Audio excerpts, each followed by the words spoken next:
بسم اللہ الرحمن الرحیم۔ السلام علیکم ورحمۃ اللہ وبرکاتہ۔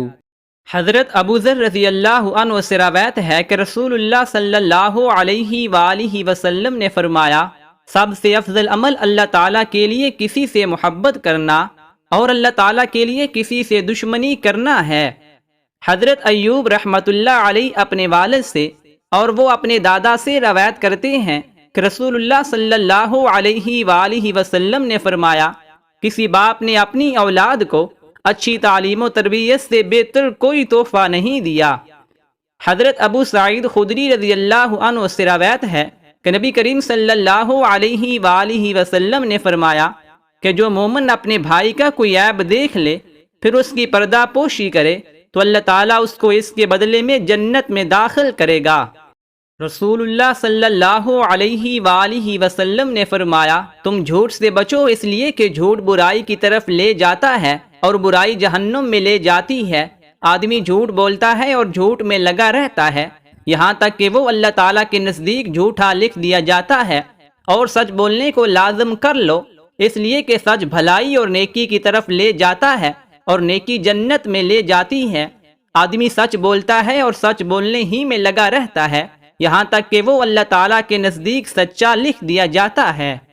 حضرت ابو ہریرہ رضی اللہ عنہ سے روایت ہے کہ نبی کریم صلی اللہ علیہ وآلہ وسلم نے فرمایا، 7 تباہ کن گناہوں سے بچو۔ لوگوں نے پوچھا وہ کون سے گناہ ہیں؟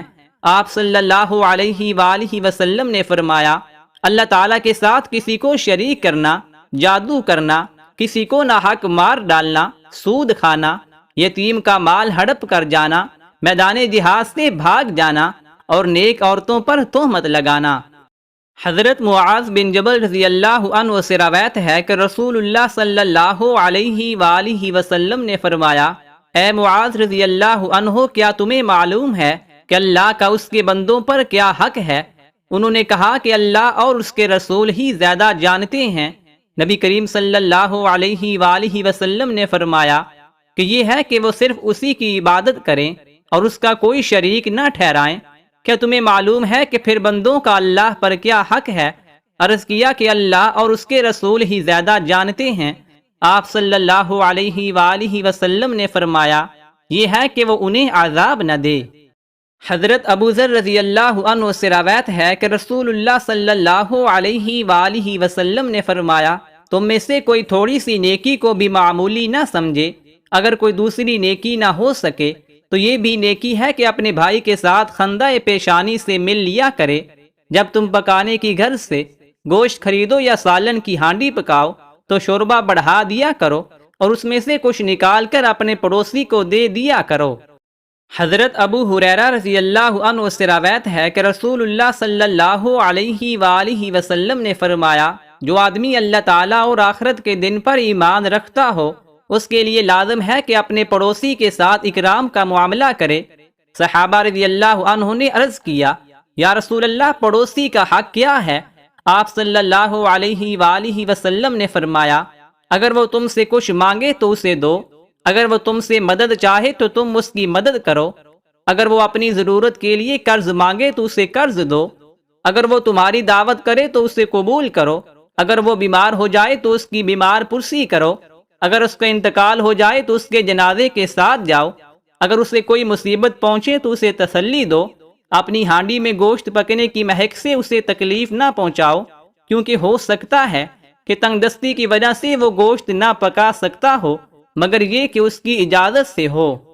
حضرت عمر بن مالک کشیری رضی اللہ عنہ سے روایت ہے کہ رسول اللہ صلی اللہ علیہ وآلہ وسلم نے فرمایا، جس آدمی نے ایسے یتیم بچے کو جس کے ماں باپ مسلمان تھے اسے اپنے ساتھ کھانے پینے میں شریک کیا، یعنی اپنی کفالت میں لے لیا، یہاں تک کہ اللہ تعالیٰ نے بچے کو ان کی کفالت سے بے نیاز کر دیا، یعنی وہ اپنی ضروریات خود پوری کرنے لگا، تو اس آدمی کے لیے جنت واجب ہو گئی۔ حضرت عبداللہ بن عمر رضی اللہ عنہ سے روایت ہے کہ رسول اللہ صلی اللہ علیہ وآلہ وسلم نے فرمایا، 3 آدمی ایسے ہیں کہ جن کو قیامت کی سخت گھبراہٹ کا خوف نہیں ہوگا، نہ ان کو حساب و کتاب دینا پڑے گا۔ جب تک مخلوق اپنے حساب و کتاب سے فارغ ہو وہ مشک کے ٹیلوں پر تفریح کریں گے۔ ایک وہ آدمی جس نے اللہ تعالیٰ کی رضا کے لیے قرآن شریف پڑھا اور اس طرح امامت کی کہ مقتدی اس سے راضی رہے۔ دوسرا وہ آدمی جو اللہ تعالیٰ کی رضا کے لیے لوگوں کو نماز کے لیے بلاتا ہو۔